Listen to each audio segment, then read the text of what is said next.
Recording भाई उजाला music present Raghopur Sakri.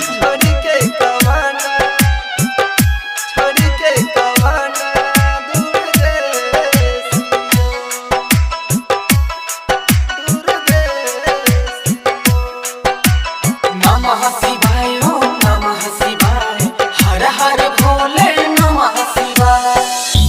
बन के कठोरियो बाबा चल गेलो हमरा, छोड़ के कवना दूर देसियो, दूर देसियो।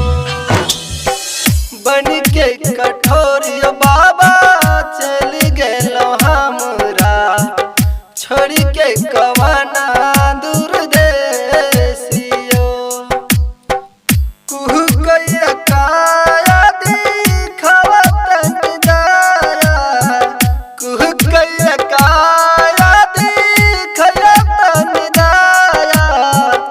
हर पल जपै छी बोलबामियो, बन के कठोरियो बाबा चल गेलो हमरा, छोड़ के कवना दूर देसियो, छोड़ के कवना, छोड़ के कवना दूर देसियो, दूर DJ Sumit Satish Raima.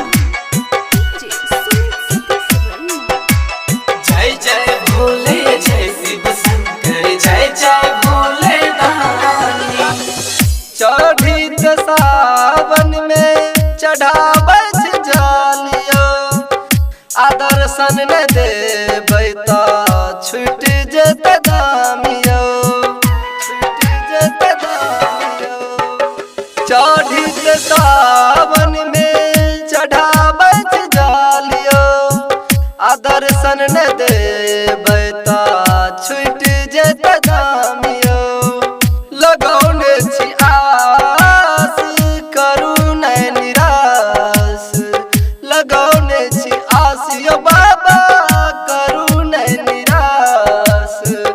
रहै छी आही के शरण में, कुह कैया काया दिखया तन दाया, कुह कैया काया दिखया तन दाया।